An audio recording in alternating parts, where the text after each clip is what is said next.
What's up, everybody? Welcome back to the Leveled Up Life podcast. It's Branamier, Courtney here today with Paul McClain. Let's go. Helping you level up your life in all the areas that matter most: faith, family, fitness, finance, and franchise. Listen, me and Paul have just had a podcast before the podcast in your office and talking about the future, like AI. What does that look like? Maybe one day we'll do it. Bonus content. Bonus content. Yeah. Our like thoughts on AI, end times, the limitless pit. Like, we ain't going there today. It's crazy, but dude, to start thinking about it, man. It is crazy to start thinking about what the future has in store. But here's the reality.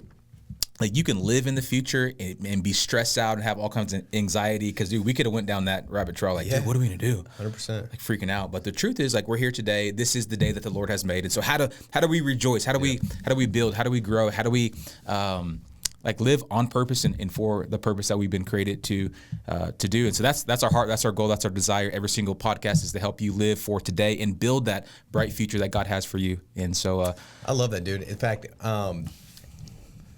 we were talking about that, like the future, what that could look like. And instantly, dude, you can start going into like all these different like rabbit trails, right? And what have you. And then right before that, I was talking to my good buddy about just something in business. And he's like, well, what if this happens and that takes place, right? And then you get caught so far out ahead. And typically that causes you to feel like anxiety, stress, like, dude, what the heck's going on here? And at the end of the day, man, I love what the scripture says is like, all we're called to do is to serve our current purpose, right? It's just like the scripture says, like, work as if you're working to God. Yep. Like, do whatever you do as if it's unto God. And so I feel like, being present and purposeful, that's why I got it on my wristband, because I'm easy to get out in the future and be living in the future. And I think maybe that'd be a quick, question that you guys could ask yourself, maybe be interactive right now. Is like, find yourself typically more in the past, in the present, or in the future? Because I feel like everybody's a little different, dude. Some people find themselves too far always thinking about the past, right? And that could be destructive, right? That can make you feel like depressed, right? Because of all the things that the regret, the shame, the mistakes, guilt. Or it can make you feel like, man, the past was so great. It was so unbelievable. Good old days. The good old days, man. So it's like that tension of like knowing where to be. And I think that like the best I found is to let the past be the teacher, right? And then let the future be like the windshield, as far as like you're looking forward with great expectation, with great hope. But then you're also looking at like, hey, what's the present moment right now? What should I be doing today? What's the most important thing I could do right now to move the needle to make my future that I hope for come to pass? And I think that's kind of the... What do you think, bro? Like, what would you say, like, how far into the future do you think about? Like, because me, like... I mean, you wrestle with that, right? Because we're, as an entrepreneur, as a leader, like, you're always thinking about like what's next. Like you try to be live right here in the moment. But then there's a part of you that has to think about what's coming. But then if you get too far out ahead, it's like it's almost unrealistic, right? But then you also should have a big vision, like for the family, for the thing that you're building. So like for you, how far do you go out? Is it like a month, a year? It used to be like a full like a 5 year, and then I'd break it down to 1 year. And I just think that, man, like stuff's evolving so quickly that I find myself now in like the 90-day cycles. I like doing like the 90-day, kind of perspective. But you're right, dude. I think that, the concept is like leaders see more and they see more before, right? And you can't see what you're not looking for. And so the leaders should be pausing, right? And that's in any area, even if you're not an entrepreneur, if you're leading your family, right? Like you should sit back and say, hey, what's going on here? Like my child's this age, this one's this age. Like what's coming around the corner? What's taking place? What should I be aware of? What are blind spots that are going on right now? And you kind of pause and think about it, and now you're kind of seeing more, and then you're seeing before everybody else is seeing. Well, why? Because typically most of the followers and most people are just kind of living day by day in the frantic pace of just getting things done and trying to survive through the day. And so... But I think 90 days is kind of... I love that idea of kind of taking a quarterly assessment, like even forward and backwards, right? It's like, hey, how did the last 3 months go? Was it good? Was it bad? Was it indifferent? How could I improve on it? What was terrible? What do I take out of the next 90 days? I think that's smart. And really, you can break that down in any area, right? In your business, in your family. Like, how do we just get through that winter season as a family? Like, was it miserable being in the house alone? Like, what do we need to change next season?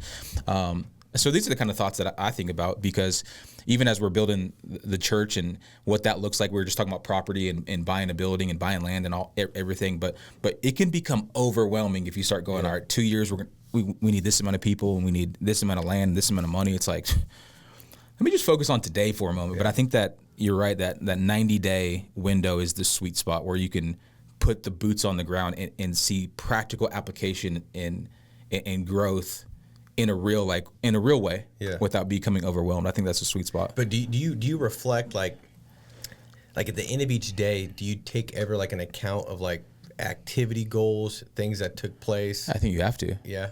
For sure. Well, so every day, like we talk about routine a lot. Yeah. Right. So it's like I check certain things every day.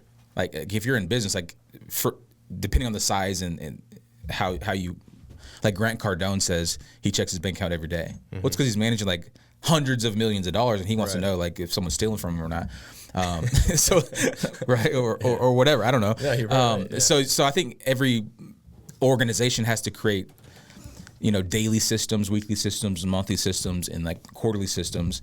And I guess it just depends on you, but I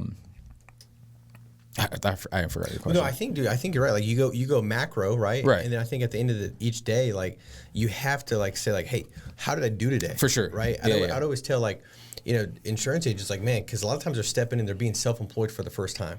Right. Yeah. And so as an employee, a little bit easier because you get told what to do. Right. And then your judgment of the day is like, the thing I got told to do, did I do it well? Yeah. As a self-employed person, the question is like, did you do what you were supposed to do in the first place? Well, what I've learned is that as a self-employed person, like you can get something that used to take you 8 hours a day in a W-2, you probably could get it done in an hour. Yeah. Right. And so the hard part of being self-employed or a leader is filling out your whole entire day and being super productive, and not taking something that should have took 45 minutes and turning it into a 6-hour thing. Like for me, I'm big on like quick meetings. Yeah. So like, dude, I used to sit in meetings that would take 3 hours and I would leave exhausted and drained and and everyone else is thinking the same thing, but they can't say it because they're not leading.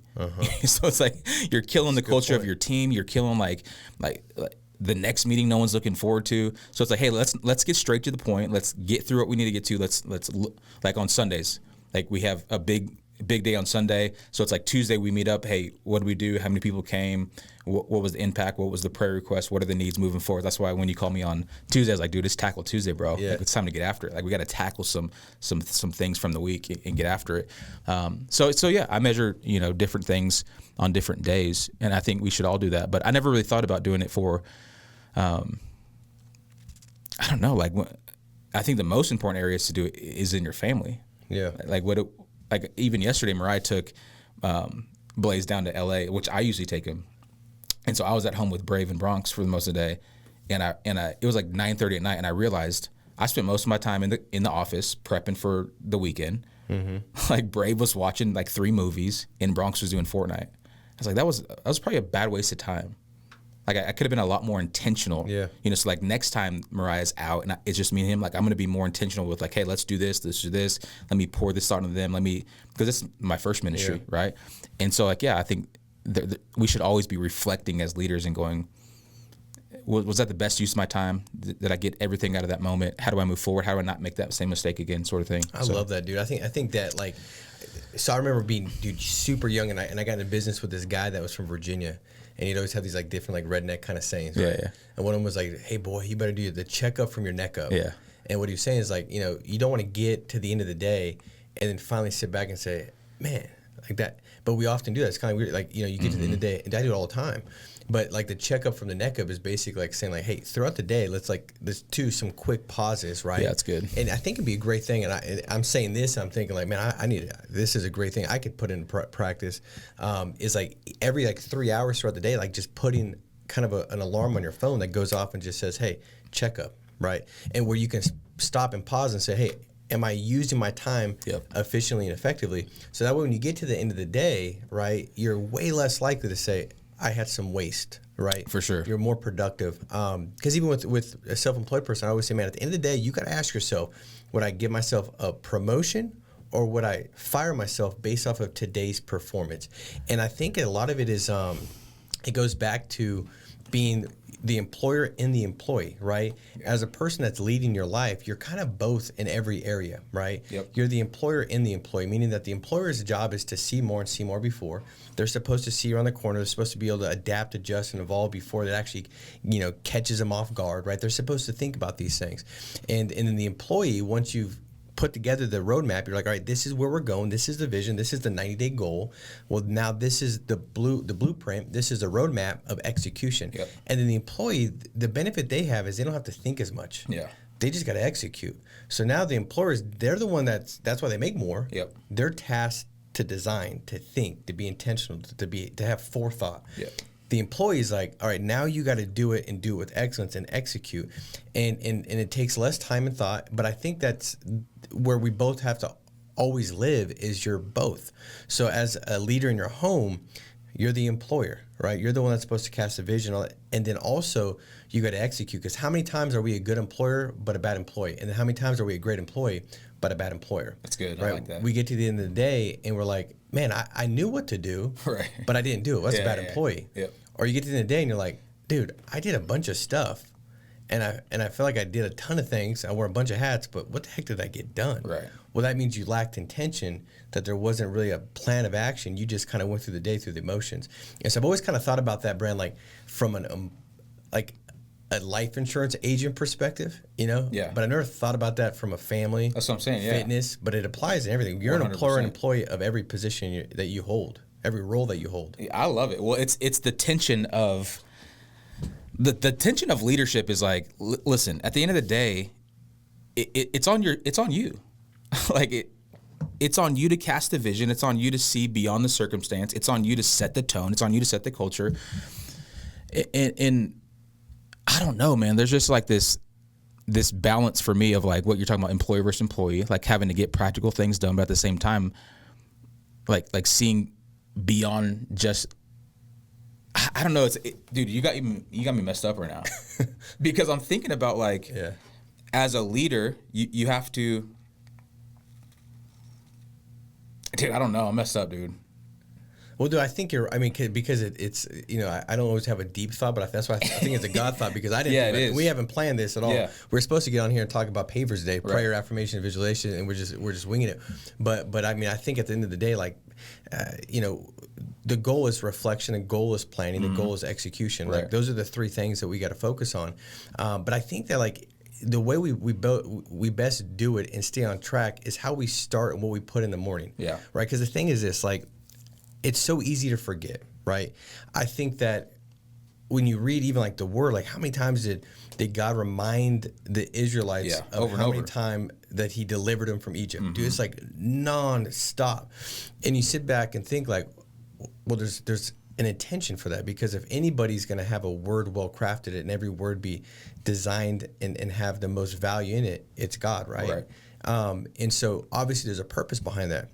I think for me, dude, it's so easy to forget, how to live the leveled up life. Yeah. It's so easy to know it and not to do it. Right. And I think that if you know and you don't do, eventually you lose the knowing. You're better off not even knowing. Yeah. Yeah. And so like the reminders for me is like in the early morning, like if I can get my disciplines in the early morning in place as the employer, then the whole day seems to work out better. Yeah. Like, so for you, like it's kind of like, I think it's just something you do. Right.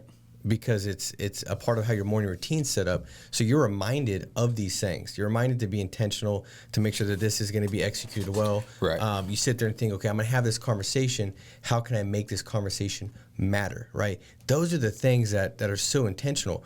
But if you don't have a morning like time set in place, dude, like every time I don't, like I just start moving, and at the end of the day, it's always a day where I feel like I was a bad employer. Like employee, I did great, man. Dude, I was busy all day.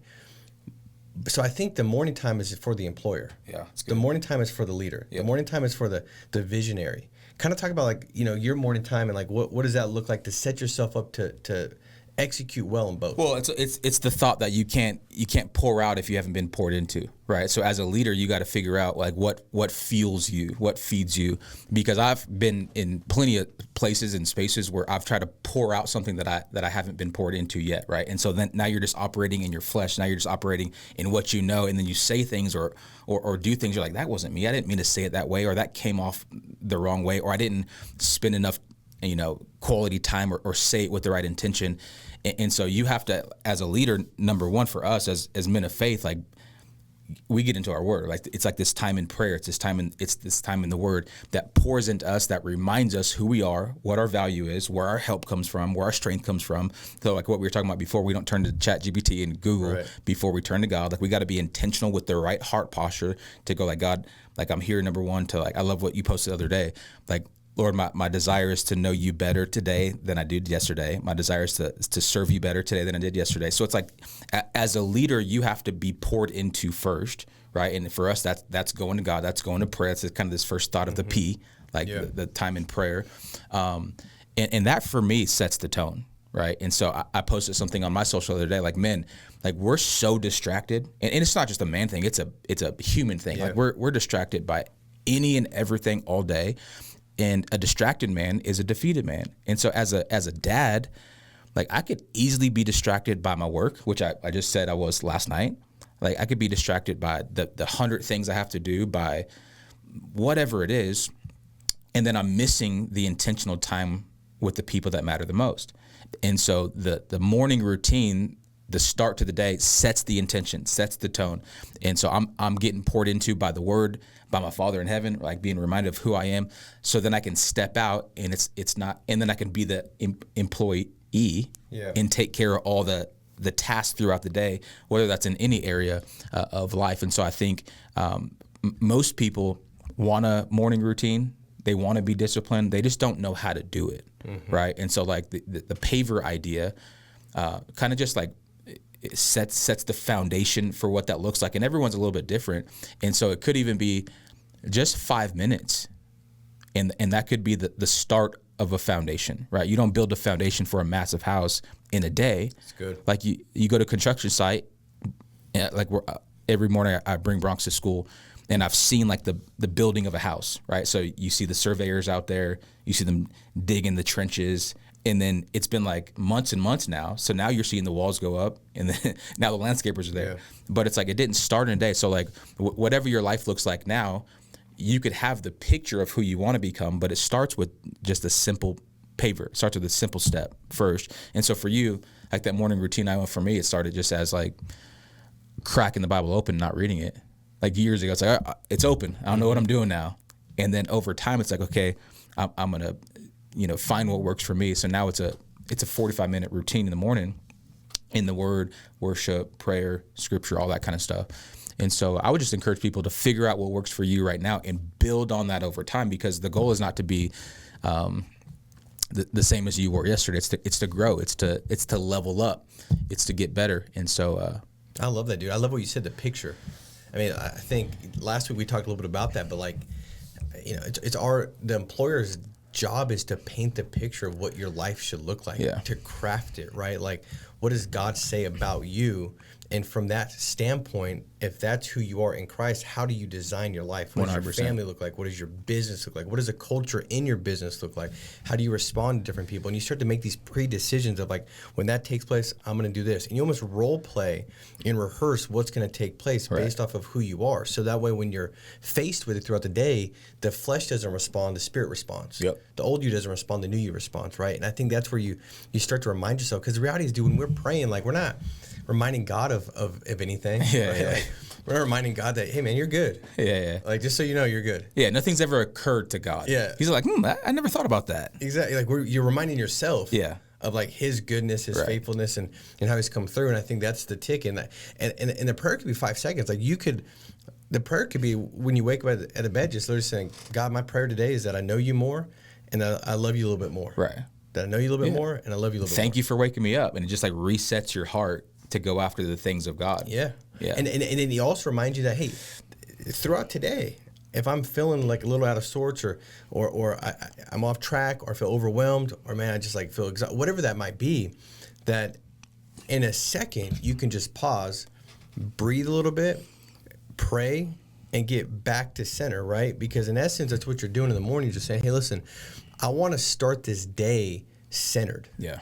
In the right balance. So that way, as I go fight, man, how many know that you could be a great fighter, the world-class fighter, but if you're off balance, man, you get whooped by a 10-year-old. Mm-hmm. Why? Because your balance is off. You know what I mean? Like, you got to have the right balance to throw the punch, to receive a punch, and to handle what you're going to go through that day. And so I think that it gives you, like you said, Brian, like that firm foundation of like, okay, this is where papers also give you the pathway, right? It gives you the visualized, it gives you the vision of like, this is the path to get me from this level to the next level. And then also gives you the stability that when you step there, you're not going to get shaken because it's on a firm foundation. Yeah. And so the prayer, I think, is a big deal. Affirmation, I think is crucial. Talk a little bit about that. We went through a whole series on that, and you could listen to podcasts or read books that just talk about general how to be successful that don't have any faith tied to it. Yeah. The reality is, like, they all come from the Word, yeah. right? The Bible talks a lot about words, the importance of words. Kind of talk about affirmations and why should somebody on here make that a part of your daily morning routine to declare an affirmation. Well, it's like if you want to build your faith, the Bible says that faith comes by hearing what? Not, what the world says by hearing the word of God. And so you have to be able to speak. Like there's something about speaking it out loud, like you saying it and then you hearing it, right? And so that's really what it is. It's like you're not just reading it because your mind could read something, but your mind could be wandering at the same time. It's like we've all been in that place before where you're present, but you're not really present. Mm-hmm. Like you're having the conversation, but then you leave and go, what the heck did we just talk about? Yeah. Like I don't know what was said. Like I find myself doing that, right? Mm-hmm. And so when you're affirming, when you're saying these affirmations in the morning, what you're doing is you're being intentional with what you say, and then you're hearing yourself say something. So your faith is being built because you're hearing it. You're not just thinking it, because everyone could think a great thought, but then it's almost like putting it out in the atmosphere, right? It's like God spoke and then there was. He didn't think and then there was light. Mm-hmm. He spoke and then there was light. And so what you're doing, like, we're not saying you're God and you're speaking things into reality, but what you're doing is you're building your faith.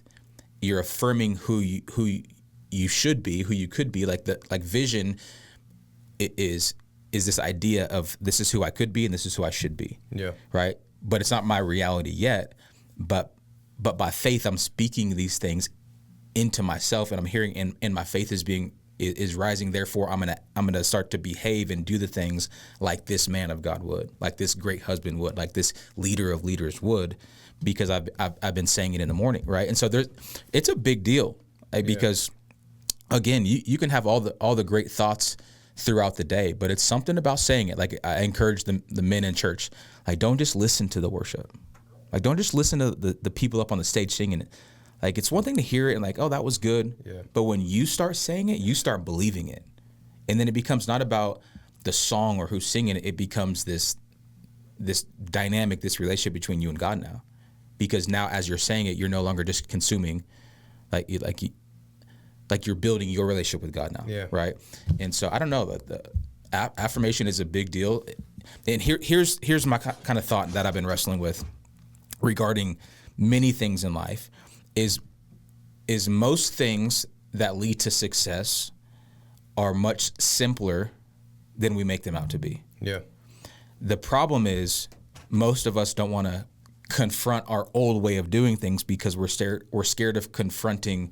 We're scared of what the confrontation will cost us, right? So it's like we know that we should eat healthy and go to the gym. It's not a secret. Right. But most of us don't. We don't want to confront it because it will cost us something, right? So it's easier just to go research. It's easier. 17 more diet plans. Yeah, and execute it on zero. But it's like, the basic simple thing that had to get you there. Man, you should be waking up in the morning. You should be praying. Like if you're a Christian, like you should be doing it. You should be, speaking life over yourself, over your kids, over your family. You should be doing all. Like, there's no secret to any of it, but it's actually just executing it. It's much simpler than we think it is. So we could talk till we're blue in the face about why it's important and what you should be doing. But at the end of the day, you just got to start somewhere. And I think people are just scared and we're going to take 100 guys up into the mountains this weekend and talk about like practical steps on how to like become a better man of God. But the truth is, there's no secret to it. It's just actually doing it. It's just actually waking up and doing that's the question, thing. though, then, like, okay, well, the question is, well, how do you do it then? Like, what's the conflict of doing it? And I think it's these pavers, right? This is what helps you, like, actually go from the knowing to the doing. Right. This is the catalyst, right? This is the difference maker, where if you're on here today, you're like, okay, I know I need to pray. Well, the big thing is, like, once you do it and you start doing it, well, you start casting votes at, now I'm not just a person that intends to pray, but I'm actually a prayer. Right. It's no different than like the whole analogy if you ask somebody like, hey, are you a smoker? And the person's like, yes, but I'm trying to stop smoking. Or the person says, no, I'm no longer a smoker. The difference is the person could be both on day 2 of not smoking, but statistics show that the person says, no, I'm no longer a smoker, is got like 1,000 times higher chance to never start smoking. Why? Because they've changed their identity. And so the reality is, once you've done it and you've prayed, now you want to start to affirm it, because all that's doing is starting to really supply and support evidence for the new you, for the one that's going across that level, that's setting yourself up to be the best version of yourself today, to take the most ground throughout the day. So like the prayer is a part of it, and then now the affirmation is a part of it, because now you're saying, man, I am a winner. Non-smoker. I am a child of God. I am blessed coming in. But why do you think the person says, I'm trying to quit? I think like they're scared to confront. Yeah, they want to give themselves an out. Yeah. Like if all of a sudden the temptation becomes so great, or the desire to smoke becomes too high, or the cost to say no. That's what I'm saying. Like it's they're scared to say I don't smoke, because in the back of their mind they're going, well, what if I mess up again? They're scared to confront and pay the cost of the embarrassment or the shame or whatever. I think the reality is, dude, like they don't have the right interpretation of failure, meaning that like one of the best things you can do is already kind of understand the fact that you're gonna fail. So like if you're going after your next level, don't be scared to fail. So therefore you don't do the affirmation, declare something you want to have. Don't choose not to visualize in case. No, make your mind up that when I do fail, that's so good, bro, I'm gonna keep moving forward. So when you pre-decide that I'm gonna fail and failure is okay, then I think it kind of takes the weight off of it, and now I'm more likely to just to say, all right, I'm going to go after it. I think the fear of failure is permanent, and it's not. It's something that's going to happen, right? Dude, that's so good. So you said they don't have the right interpretation of failure, right? So when I think of that, I think of like Michael Jordan. So he has 6 championships, but he played 15 seasons, which means that he failed 9 seasons of the ultimate goal. Yeah. But no one associates him as being a loser. Right. It's like the ultimate champion, right? And so in that context, we understand the right interpretation of failure. But when it comes to our own self or what we manage on a day-to-day basis, like we don't want to fail. We don't want to go through the struggle. We just want the championship or the win. And so you're right. We don't like want to. We want an out because we have the wrong interpretation of failure. Dude, I think that's a revelation for a lot of people, that when they go into something, go, okay, there's going to be bumps, there's going to be hard times, there's going to be valleys, there's going to be mess ups, and I'm okay with that because I have the right interpretation of what that means. I know these are not the end, but it's just a launching pad to the next place. And when you go into it like that, it's like when the storm comes, it's expected. It's not unexpected. Yeah, and I love that. Yeah, and I think the big thing too is if you've developed a practice of affirmations, that when you do fail, you lean on the right word track, not the wrong one. That's good. I remember reading this in a book a long time ago, and I've used it for the kids a ton of times. Like whether that's soccer, whatever they're doing, it's like there's always 2 people. One that says I can do it, one that says I can't do it, one that says we can do it, one says that we can't do it. They're all right. Who are you? Yeah, they're both right. Because once you make your mind up for something, you never go into a fist fight thinking like, I'm definitely going to lose. This guy's going to whoop me. And then you all of a sudden somehow win. It doesn't work that way. Right. Or if you go up to a baseball and you say, I strike out all the time, I'm not going to hit the ball. Like your mouth is the rudder. It's what's leading and directing your feet, right? So when you do fail, the reality is, I'll give you an example. Like let's just say it's porn, right? And you fail, you mess up, and you're like, you're trying to get better. Yeah. And you watch it. Well, the difference is what are you going to say about yourself now? Yeah. Are you going to say like, man, dude, that's just what you know, I'm a loser. I should have done that. This is my struggle. Yeah, this is my or are you going to say, no, man, I'm anointed. I'm the righteousness of God. I have no shame, no guilt. I'm moving forward. God's got me. He's working through me. I'm good. I'm sanctified. I'm the righteousness of God. Do you say that? Because if you say that, now you're more likely to say, okay, God, and I'm back on the right foot. But if you linger and you say the wrong affirmation, when you make the mistake, well, now you're more likely to set up camp. I remember this guy that, man, he had made a significant amount of money in business. He's like, bro, listen, you're going to go through failure in the crap, in the junkyard and all that. He's like, the goal is just not to set up camp, dude. You don't want to pitch a freaking tent and start a campfire and just make that your home. He's like, just keep moving forward. Move through it as quickly as possible. And I think that's a big Dude, I love it. I remember early on in ministry, when you have a young team, right, that come from many different backgrounds, and if you work with people in any capacity, like there's confrontation, there's different ideas, there's different thoughts, there's different ways about doing things. And I remember when we were first getting into ministry, there would always be like a lot of like arguments or disagreements or like drama, right? And so I remember this thought, like, and I heard it from a different pastor, but it's basically you have to change. It's like what we're talking about. You got to change the connotation of the confrontation. And so I remember sitting our team down going, listen, guys, there's going to be tons of confrontation, but what we've been associating with confrontation is like arguments, disagreements, drama, bad things, breakups, split ups. Like that's the connotation of confrontation right now. But I want to just let you guys know right now, confrontation is a good thing. Like whenever you go confront something, that means we're growing. Whenever you go confront someone on an issue, that means we're getting better. Whenever you go confront a problem, that means that problem is no longer going to exist, but it's going to turn into a blessing. And so I just remember the team at the time going like, okay, like confrontation is now a good thing in this environment. And it became super healthy. And it became like not a point of like contention, but it became, oh, you're confronting me because you're trying to you see something in me and you're trying to make me better. So now when the person, like when you came to me and confronted me on something, it wasn't like, well, dude, you did that. Mm-hmm. And I saw you did this too, but I didn't say nothing to you. Now it's like, oh, you love me so much to call this out in me and you see me as someone worth value and worth pouring into. That's the reason why you're confronting this issue in me.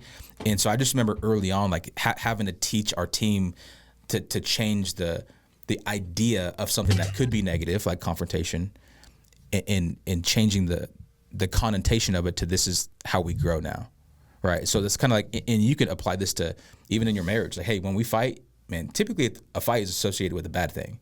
But now when we fight, we have this different understanding that we're trying to grow each other. We're trying to look more like the church and Jesus. We're trying to look like the bride, you know what I'm saying? So like you're just changing the connotation.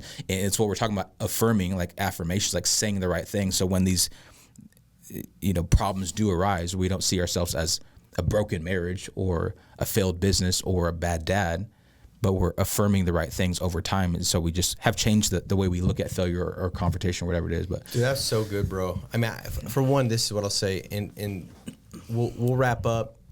And the rest of what we're going to talk about is going to be found at the leadership event that we're going to host. I mean, this was definitely just like a back and forth conversation where we told Pastor, I'm like, hey, just start rolling. It'll be very organic, this podcast this week. But like, dude, what you just said, Brian, like the reality is that can change somebody's business. Yeah. That could change somebody's marriage. It could change everything because you're 100% right as far as just that one thought. And I want to unpack this really quick for people as far as a perspective of why it matters to get into rooms and environments where you can be exposed to just a different viewpoint, a different vantage point, a different perspective, because that's a big deal. Yeah. Like a lot of times the question is if what we thought wasn't, and what we thought wasn't was, when would you want to know about it? Right away. That's the question. Yeah. And if it's right away, the question is, what are you doing to make sure that that's the case, that you can actually find out right away? Because if we're not going into rooms and getting around people that have built something that's maybe a little bigger or a little ahead of where you're at, well, then how are you eventually going to get there? Because the truth is nothing new is underneath the sun. Most people that are further down the path, they've just got around and asked better questions, got into different environments, got exposed to different thought processes, and in the same likeness, just the same way why generational poverty is a thing. Yeah. Where you can't just all of a sudden, there's no like pixie dust that just comes down and just sprinkles, and all of a sudden you got a different thought process. And the reality is, from where you're at to where you want to go, it's just a different thought process. Yep. There's nothing special about anybody. I mean, if you knew my story, Brand's story, like, for one, you'd be encouraged, like, oh, I could do anything, But the reality is, like, there was choices made that I'm not going to be a product of what I've experienced and the thought process that I've been exposed to just by default of just living life. I'm going to intentionally go after environments, situations where I can hear something like that says, hey, conflict should be looked at like this. Yeah. And now all of a sudden your whole organization changes, because I remember reading a book that talked about that exact thing, about the tension, the tension of conflict, and knowing how to actually encourage the right tension in conflict and how it could be a positive thing. Until that point, dude, I was like, I want everything to be so tranquil, like and serene, and like, the birds are chirping. Like, that's how my business had to be. And I was fighting for that, and I was just fighting for people to love me, opposed to realizing that it's more important for me to love people than to have them love me. Yeah. And I need to do my best to bring out the best in them, and some of these concepts need to be put in place.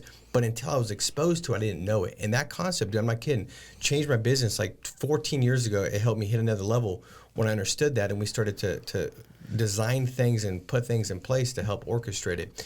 And so I say all that to say this, guys. Make sure that you're getting into the room on June 5th. There's going to be a lot of things that we're going to unpack and go through that the truth is, we were just intentional with exposing ourselves to it, whether that was from a convention, a conference, a meeting, a book, and we implemented it, and that's where our feet are where we're at now in these different areas. And so the goal is to put you in that environment where you can see it as well, right? And then I'm reminded, as you speak about that, about something I read, but I'm like, I don't know if I've actually implemented that the same way into the real estate ecosystem that's put in place. And now I hear it, and I'm now leaving this podcast thinking, like, how can I make sure that I do that at a higher level? And that's why it's so important, man. Well, a lot of it's just reminders, right? We consume all this information, great information, but like, you got to have this personal development, like, regimen, the same way you would, you eat every day, you work out, but like, you got to have a personal schedule to grow, because something that you learned 14 years ago, you haven't thought about in years, but it's like that one conversation, that one, conference, that one podcast sparked something on the inside of you that reminded you of something that you learned years ago that you should have implemented 2 years ago, but you didn't, but you're going to do it now.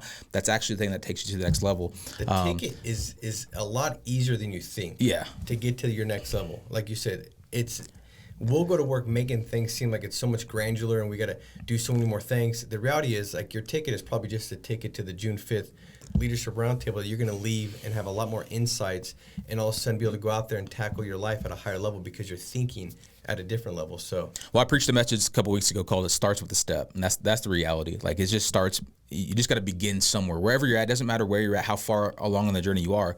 Like, your next step is your next step. Just continue to move forward. The next step for you and your personal growth plan may be coming to the Leveled Up Life Leadership Conference June 5th. Get your ticket now. Don't debate. Don't go back and forth. Decide now. Figure it out later what it will look like. And I believe it's going to change a lot of people's lives. And it's we got people flying in out of state to get to the event, and the reality is, like, it's worth it. And I think this is how I would perceive it, is that if it's a little bit more difficult for you to figure it out, you said the other week, like, might have to get a babysitter. You might have to call a day off of work, right? You might have to, figure out how to come up with the I think it's like $97, but sometimes, like, I remember when I was getting into business, you're like $97, my bro. That's like a couple days of meals, man. I'm trying to get this business going. Like, I got a baby coming. I'm talking about, like, washing off my diapers and reusing them so I can save some money with that. Like, is there, what does that look like?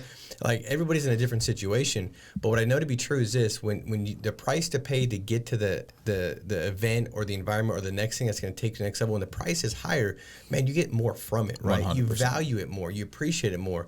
And I remember having to sell my snowboard, which I know sounds petty, but back when I was just getting into business, that was like my deal, dude. That was like my hobby. I loved doing it.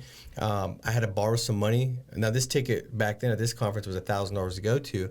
But I had to borrow money from my mom, and if you're thinking what I'm thinking right now, you're like, how did you do that? Like, how is that possible? I don't know. I've actually not even asked her because I'm scared of the answer that she's going to give me, like, as far as how she came up with that couple $100 she gave me. That's funny. But the reality is, like, dude, you just figure it out. And if I didn't get there I'm not the person I am today. That set my whole path in a completely different trajectory. And that's the whole goal. Can we shift the trajectory where it starts leaning towards and looking towards more of where you want it to go? But it should be uncomfortable. It should be some resistance. But the reality is you don't know until you know. Get there. And on the other side of it, I guarantee you'll be, thanking God that you did. Yep. So. Well, listen, killer podcast, dude. I love that. I love the back and forth. Hopefully this helped people. Maybe it sparks up a thought on the inside of you. Hopefully it brought you some encouragement. Hopefully this helps not just your business life, but you go home tonight thinking, how can I be a better man or woman of God? And how can I be a better, father or mother, whatever that looks like. Our goal is to help not just in one area, but all the different areas that matter the most to you. And so, again, if you're this far into the podcast, like, subscribe, put a comment. Let us know if this blessed you. Share it with someone. Don't be selfish. Come on, let someone else know the good deposit that you just got poured into today. But anyways, love you guys.